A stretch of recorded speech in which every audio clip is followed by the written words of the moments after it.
अस्सलाम वालेकुम। मैं कल ना यहाँ से गुज़र रहा था दोपहर के टाइम, और लाहौर में कल काफ़ी बारिश और आंधी रही। लेकिन जिस वक्त मैं यहाँ से गुज़रा तो बहुत सख्त तेज़ धूप थी, और मुझे कोई चीज़ लेनी थी, तो यहाँ पे थोड़ी सी देर रुका मैं रोड के ऊपर बाइक पे। तो आप यकीन करें कि सर पे कोई चीज़ नहीं थी। मैं खड़ा था यहाँ पे, तो सड़क पे खड़ा होना बर्दाश्त नहीं था हो रहा, इतनी गर्मी और हीट थी। फिर ऊपर से ये गाड़ियाँ गुजरना, इनका धुआं मट्टी सारी। तो मैंने यहाँ पे ये देखा, ये पक्की जगह पे ये भाई साहब बैठे हुए थे, और इनका काम है ये सारा दिन यहीं पे बैठते हैं। ये धूप गर्मी जितनी भी हो यही बर्दाश्त करते हैं। ये गर्द मट्टी सारा दिन पड़ती है, इनकी सांसों में जाती है, इनके जिस्म में जाती है, ये भी ये बर्दाश्त करते हैं। बर्दाश्त किसके लिए करते हैं? अपनी फैमिली के लिए। और मैंने कल इनसे रिक्वेस्ट की कि जी मैं आपका एक इंटरव्यू करना चाहूँगा कल। तो इनकी बड़ी मेहरबानी, ये मान गए। और मुझे इन्होंने पूछा कि क्यों। मैंने कहा मैं बहुत सारे लोग इंटरव्यू करते हैं बड़े मशहूर लोगों के, कि उनकी वीडियोस बड़ी वायरल हो जाएं और लोगों तक पहुंच जाएं। हमारे आम पाकिस्तानी या आम गरीब जो मेजॉरिटी है, या कह लें कि जिन लोगों के लिए ख़ास तौर पे ये मुल्क बनना ज़रूरी था कि ये लोग इज़्ज़त से, सुकून से, रिस्पेक्ट के साथ ज़िंदगी गुजार सकें, और इनको वो अपॉर्चुनिटीज़ मिले, इनके बच्चों को वो मौक़े मिले जो जब हम इकट्ठे थे अंग्रेज़ और हिंदू के नीचे लगे हुए थे, हमें लगता था कि वो हमारे बच्चों को तरक्की नहीं करने देंगे, हमारी नस्लों को आगे नहीं जाने देंगे। तो फिर ये मान गए। तो अब ये कि इन लोगों का, इनके क्या हालात हैं। ये मुल्क जब बना था तो इनके बुज़ुर्ग होंगे, इनके वालिद होंगे, दादा होंगे, वो क्या सोच रहे थे, ये अभी इनसे जानने की कोशिश करते हैं। अच्छा, मेरा उन्हें पहले तो मैनू यह दसो कि तुहाडा की नाम है, बच्चे इत्थे ही रहंदे ने, कोल ही ने, किन्ने बच्चे ने, किन्ने घर वाले, किन्ने जिन्होंने पालदे हो पे? अस्सलाम वालेकुम। मेरा नाम एहसान अहमद है। तो मैं यहाँ 10 साल से यहाँ रहने वाला हूँ। किराए से मकान है। तो 4 बेटियाँ हैं, 2 बेटे हैं। हाँ जी, बेगम है, उसको फालिज है, वो मरीज़ है। मेरा ये मोचियों का काम है। तो मैं यही सर्कट चला रहा हूँ। छोटे छोटे बच्चे हैं, वो काम पे पढ़ते हैं, स्कूल में जाते हैं, कुरान शरीफ पढ़ते हैं। तो 2 बच्ची हैं, वो काम पे जाते हैं। उन कभी तबीयत सेट हो तो जाते, नहीं तो घर पड़े रहते हैं। मेरा यही मसला है, सुबह 7 से लेकर 6 बजे तक यही सड़क पे बैठ के अपने मेहनत मजदूरी करके अल्लाह से दुआ मांग के अपने बच्चों की रोज़ी लेके जाता हूँ।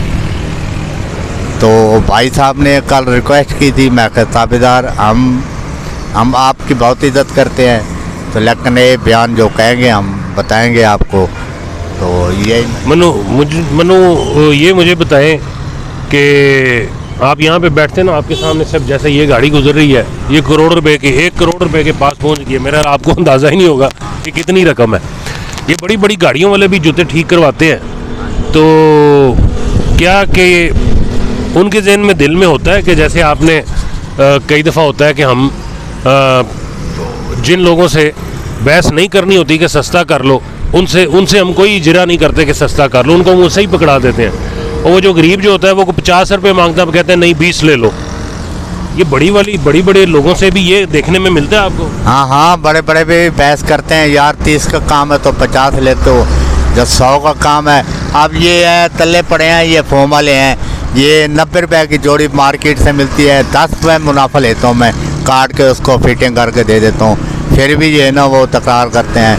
मजदूर तक आते हैं, उनका भी 30 का काम होता है, 20 दे के चले जाए। मैं चलो कोई बात नहीं, चलो अल्लाह आपको हिदायत देवे, बस यही बात। मुझे अभी ना जी ये भी बता रहे थे कि यहाँ पे कई दफ़ा गाड़ियों वाले आते हैं, वो छोटा मोटा काम करवाते हैं, करा के कहते हैं यार 1 मिनट मैं खुले नहीं है, मैं आया। तो मुझे ये बताएं कि उनमें से अक्सरियत जो होती है वो खुले वो देने आती है? नहीं, कहाँ देते हैं। बस मैं जी वो पेट्रोल पंप से पेट्रोल पवा के तो या बटुआ घर भूल के आ गया हूँ, इसलिए वो है ना अपना चले जाते हैं। रोज़ाना यहाँ से गुजरते हैं सुबह शाम।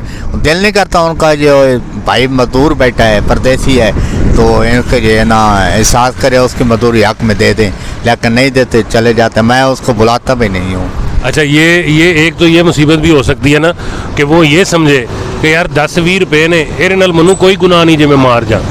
ਤੇ ਮਤਲਬ ਮੇਰਾ ਤਾਂ ਹਾਲ ਹੈ ਚੋਰੀ ਹੈ, ਜਾਂ ਤੁਸੀਂ ਕਿਸੇ ਦੇ ਦੇਣੇ ਨੇ ਤੇ ਉਹ ਦੇਣੇ ਨੇ ਭਾਵੇਂ ਕਰੋੜ ਰੁਪਏ ਜਾਂ 10 ਰੁਪਏ ਨੇ। ਤੇ ਉਹ ਜਿਹੜੇ ਪੈਸੇ उन्हें कईयों की जुतियाँ पईयां ने ਤੁਹਾਡੇ ਕੋਲ, कईयों के ना जी जूते पड़े हुए इनके पास जो ये रिपेयर कर चुके हैं। जूते पड़ी हैं, लेने भी नहीं आते। जो बात करूं, बैठ जा यार, आ रहा हूं मैं, उठा के लेके जाऊंगा, मुड़ के आते नहीं है। 10 दिन हो गए, 20 दिन हो गए, महीने की पड़ी हैं। अब ये ले जाएंगे, मैं बच्चों को रोटी खिलाऊंगा, नहीं ले जाएंगे तो कैसे संभालना अलग आपकी जिम्मेदारी। हाँ, ये हमारी जिम्मेवारी है। जो कोई न बेकार तो बेकार जूते हैं, तो वो कहते हैं ना मिले तो हमारी तो नहीं जूते, हमारे नहीं जूते को पैसे दे दो, ये मसला है। मैं देख रहा हूँ, ले जाएंगे नहीं जाएंगे, नहीं तो घर लेके जाकर रखूँगा। तो जब वो कहेंगे महीने बाद, 20 दिन बाद, जब उनको याद होगा आएंगे वो, तो दे दूँगा उनको। 6 बच्चे हैं ना आपके? 6 में से कितनों को पढ़ाया? सारे पढ़ रहे हैं। सारे पढ़ रहे हैं। हाँ जी, बड़ी एक बेटी की शादी की है, दूसरी की ईद के बाद करूँगा शादी, साल 6 महीने तक। तो छोटे बच्चे वो पढ़ते हुए हैं कुरान शरीफ या स्कूल में, बिहार सरकारी स्कूल में। अच्छा, ये बताएं, आजकल के जो हालात हैं, जो महंगाई है, आजकल फल लेके जाते हैं घर शाम को? नहीं, मुझे आज 15 दिन हो गए, बच्चे कह रहे हैं अबू आज हमें गोश्त खिलवा दो या कोई आम खिलवा दो। मजदूरी नहीं बचती, इतनी महंगाई है। सब्जी 50 रुपए का मिसाला लेने जाओ तो एक प्याज, एक टमाटर, 2 धनिया दे, मिर्चा दे के दे देते हैं, चलो यही है। हर शय महंगाई हो गई है। कैसे बच्चों को गोश्त खिलाऊं, फ्रूट खवाऊं? ना जेब में है तो ना लेके जाता हूँ। नॉर्मली जो घर में अब पकता है वो क्या पकता है? गोश्त पकता है, महंगी सब्जियां पकती हैं, क्या पकता है आजकल? ये कभी आलू पका लेते हैं भुनवे शोरे वाले, कभी दाल पका ली, तिड़के वाली पका ली, शोरे वाली पका ली, यही है। कभी अल्लाह पाक दे देती तो सब्जी पका ले। सब्जी भी महंगी है, 500 की तो हांडी पक जाती है। अच्छा, अब ये सुने कि ये साहब कह रहे हैं जी 15 दिन हो गए, बच्चे कह रहे हैं कि फल या कोई चीज़ खिला दो। इसका मतलब है इस बंदे को बच्चों के लिए फल ले गए, 15 दिन हो गए। दूसरा ये क्या कह रहे हैं कि जी सब्ज़ी कौन सी पका रहे हैं? वो इस वक्त भिंडी जो है मेरे ख्याल है 200 रुपये किलो है। सब्जियां सारी 200-250 रुपये किलो पहुंच गई हैं। अगर उनमें कोई सब्ज़ी आजकल सस्ती मिल रही है तो आलू मिल रही है, और आलू को कभी ये शोरबे में पकाते हैं, कभी उसको सादा पकाते हैं, कभी ऐसे पकाते हैं, कभी वैसे पकाते हैं। जो सस्ती दाल है उसको भी कभी शोरबे में पका लिया, कभी ऐसे पका लिया, कभी वैसे पका लिया। ਅਸੀਂ ਸਾਰੇ बड़े मौजा करते नज़र आने ना। इतों कदे है ਤੁਹਾਡੇ ਨਾਲ आइसक्रीम वाला है, जूस वाला है, तो अपने दिल चाहता है कि यार मैं भी बच्चों को खुआ सकता, पिया सकता। हाँ जी, ख्वाहिश होती है, लेकिन ये भी इजाज़त नहीं देती। हमारा ईमान है, हमें अल्लाह पाक पैसे देवे, हम बच्चों को खिलाए, लेकिन जेब में पैसे नहीं है तो चुप करके घर चले जाते हैं। न कभी उधार लिए, यार उधार लूँ तो एक टाइम मेरे पास नहीं होंगे तो फिर खुदा अल्लाह पाक का मैं देनेदार हो जाऊँगा, अल्लाह पाक के नाराज़ हो जाएंगे। मैं तो आपके पास पैसे नहीं थे तो आप चीज़ लेके बच्चों को क्यों खिला? अच्छा, अब ये बताएं, बच्चों को आप नहीं खिला सकते, ये सोचते हैं कि जी कहाँ से लाऊं? दिल में दुख तो होता है बंदे का कि यार सारों के बच्चों अगर महंगी या अच्छी चीज़ें खा रहे हैं, मेरे क्यों नहीं? फिर ये दिल में आता है कि कोई गलत ही कर लेंगे, असी भी कोई हराम ही कमा लेंगे, नहीं खाते थे वाल नहीं कर सकते। ये आराम की बाई हम बच्चों को नहीं खिला सकते। क्यों? जो हमारे माँ बाप की ये नसीहत थी कि जो जेब में 10 रुपये भी आ गए, 10 रुपये की चीज़ के खिलाना बच्चों को, न चोरी करनी, न डकैती मारनी, न उधार लेके खिलानी, ये हमारा उसूल है। नज़र नहीं आता आपके हुकूमतों में लोग क्या करते हैं? ताकतवर लोग क्या करते हैं? वो यही नहीं कर रहे, आपको खबरें नहीं मिलती? खबरें मिलती हैं, सुनते हैं, खबरें भी सुनते हैं, लेकिन क्या करें, हम कुछ भी नहीं कर सकते। आपकी माँ बाप की नसीहतें इजाज़त नहीं देती कि अपने बच्चों को अच्छा खिलाएं, गलत तरीके से नहीं खिलाएं? हाँ, अच्छा खिलाते हैं बच्चों को, लेकिन उधार, चोरी डकैती ये नहीं बच्चों को खिलाते। जेब में आ गए, आज आ गए, कल आ गए, हफ्ते बाद आ गए, तो जो उन्होंने कहा होगा वो चीज़ लेके उनको खिलाएंगे। वरना उधार नहीं लेके खिलाएंगे। जिस दिन बारिश हो जाए, जैसे कल दोपहर के बाद ही बारिश शुरू हो गई थी, फिर काम बंद कर देते हैं। हाँ, बंद कर देते। तो उस दिन कमाई किधर गई, कितनी? कल बारिश थी, जिस दिन बारिश आ जावे तो 100, 150 या 200 हो जाते हैं बस। हाँ, इतना हो। कल हमने 250 रुपये ले गए, 50 की दही ली थी तो 100 का आटा लिया था। इसी तरीके ना जो है ना चटनी बना के बच्चों को रोटी खिलाई है। मतलब इस तरह आटा भी इकट्ठा 10-20 किलो का बुरा ये वो नहीं लेते? ताज़ा ताज़ा सरकार है, ताज़ा यानी कि चक्की से लेता हूँ आटो। 150 रुपये किलो आटा है। तो नॉर्मली कितना को आटा लेते हो एक दफ़ा? बस डेली ले देता हूँ। 300 को ले लिया, 200 को ले, जितनी गुंजाइश है उतना ले लिया। सुबह 300 को लेता हूँ, सुबह और शाम का नाश्ता पक जाता है बच्चों का बस। अच्छा, जो लोग मुल्क में ताकतवर नज़र आते हैं, कई दफ़ा हमें ऐसे भी कि गलत रास्ते अपनाए हुए, उनके केस खुले हुए, नैब ने खोले हुए, दूसरे तीसरे ज़राए, लेकिन ये बंदे को देख लें। अभी मेरे ख्याल हमने काफ़ी चीज़ें कवर कर ली इनकी ज़िंदगी की। ये खाना कैसे पका रहे हैं, क्या खा रहे हैं, कितना खा रहे हैं, आटा कैसे ख़रीदते हैं, कितना ख़रीदते हैं। लेकिन इस बंदे को औलाद से ज़्यादा अजीज़ तो हमें कोई और चीज़ नहीं है ना। इन्हीं को भी ऐसा है जितना मुझे मेरा बच्चा अजीज़ है, इनको भी अपना है। लेकिन इस बंदे की जो अच्छी चीज़ है कि इनके माँ बाप की तरबियत, कि तुमने कुछ भी खाना है उसमें से खाना है जो तुमने खुद कमाया, हलाल कमाया। तो मतलब एक तो मैनू बड़ी खुशी हुई भाजी, जानना तो मैं तुहानू पहला भी सा देखदा सा, 1-2 बारी काम भी कराया सी, लेकिन ये वे कि जान के बड़ी खुशी हुई कि एडी सख्त टाइम विच भी, इन्नी सख्त जिंदगी दे विच भी, इन्ने सख्त हालात दे विच भी तुसी गलत रस्ते नू नहीं अपनाया, अपने रस्ते ते चल रहे हो। अच्छा हुण ये दसो, कोई हो सकता तुहाडी वीडियो किसी वड्डे तक भी पहुँच जाए। ਇਹ ਜਿਹੀ ਕਈ ਸਕੀਮਾਂ ਸ਼ੁਰੂ ਹੁੰਦੀਆਂ ਨੇ, ਆਟਾ ਲੱਭੇਗਾ ਫ੍ਰੀ ਗਰੀਬ ਨੂੰ, ਫਲਾਂ ਲੱਭੇਗਾ। ਇਹਨਾਂ ਚੀਜ਼ਾਂ 'ਚ ਕੋਈ ਬਿਹਤਰੀ ਆ ਤੇ ਕੋਈ ਮੈਸੇਜ ਦੇਣਾ ਚਾਹੁੰਦੇ ਹੋ, ਕੋਈ ਰਿਕੁਐਸਟ ਕਰਨਾ ਚਾਹੁੰਦੇ ਇਹਨਾਂ ਨੂੰ? सबको पता है कौन कमा रहा है कौन नहीं कमा रहे। वीडियो तो चले जाते हैं, लेकिन अमीर लोग बहुत हैं, लेकिन वो नहीं देना चाहते।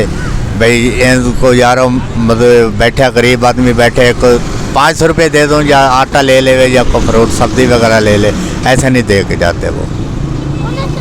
और ये जो सिस्टम होता है जी, आटा लग रहा होता है फ्री, फलां कार्ड ले, हाँ वो कार्ड लेके जाते हैं तो कहते हैं आप प्रत्याशी अपने अपने शहर से जाकर लें, फिर वापस चले आते हैं। वो फ्री आटा भी बड़ी मुश्किल से एक थैली मिल के पहले रमज़ान शरीफ में स्कीम चलती थी 3 आटे की थैली, मैसेज भी आया था। फिर हम वो 1 बार गया, 2 बार गया, उन्होंने कहा ना हेल है भाई आप नहीं ले सकते। फिर मैं गया रिक्वेस्ट किया, मैं कहा मैसेज है, मैसेज पढ़ो। उनको मैसेज दिखाया तो फिर उन्होंने आटा मेरे को दिया। फिर ये ना 10-12 दिन बच्चों का पेट में आटा पका कर रोटी खिलाते रहे। ये एक दफ़ा हुआ ऐसा? हाँ। चलो ये बड़ी फेवर इनको मिली कि एक दफ़ा ये इनको वो वाला आटा मिल गया जो गरीब के लिए उन लोगों ने रखा हुआ था। अच्छा जी, ये इसमें एक रिक्वेस्ट ये है कि जैसे वो कहते हैं ना कि हर बंदे पे फ़र्ज़ है उसके साथ पड़ोसी को देखे कि उसका सिस्टम कैसे चल रहा है। उसी तरह हमारे सिस्टम में, हमारे मुआशरे में बहुत सारे लोग हैं कि अगर हम अगले को देखना शुरू कर दें कि जो मेरे साथ रह रहा है या मेरे आगे रह रहा है उसके हालात में कोई मसला मसाइल तो नहीं है ज़िंदगी में, उसका ख्याल रखना शुरू कर दें तो और रखना, ये आगे सिस्टम चलता जाएगा। ये हज़रत उमर ने जो सिस्टम बनाया था या हमारे नबी ने जो गाइडेंस दी थी, वो उस सिस्टम की उसका फ़ायदा ही फ़ायदा था। उसमें गरीब आखिरकार करते करते यही हुआ था कि हज़रत उमर के दौर में वो लोग कम पड़ गए थे, वो मिल नहीं थे रहे कि जिनको आपने पैसे देने हैं। तो उस सिस्टम को लाने की ज़रूरत है, उस सिस्टम को प्रैक्टिस करने की ज़रूरत है। और ज़रूरी नहीं है कि खाली गवर्नमेंट्स ही ये काम करें, हुकूमतें ये काम करें या ताकतवर लोग ही काम करें। हमारे मुआशरे के बहुत सारे लोग ये काम कर सकते हैं। यहाँ पे रोड के दूसरी तरफ कई गाड़ियाँ खड़ी हैं, कई लोग खड़े हैं। हम बड़े लोग एक दूसरे को देख सकते हैं कि यार ये बंदा बैठा हुआ है, इसके पास कितना काम है, ये कितनी बेचारा कमाई करता होगा। पेट्रोल जो है वो 350 पे पहुंचा हुआ है, क्या ये बेचारा ये चीज़ें अफोर्ड कर सकता है? अब जैसे उसने बताया कि जी फल 15 दिन में 15 दिन पहले ख़रीदे थे या 15 दिन पहले लिए थे, अभी नहीं लेके जा सकता। तो इन लोगों को भी तो ये फील होता है। तो ये फीलिंग को लेके ही एटलीस्ट थोड़ा सा हम ख्याल करना शुरू कर दें तो शायद हम इंडिविजुअली काफ़ी बेहतर हालात कर लें या बेहतर तब्दीली ले आए। Thank you.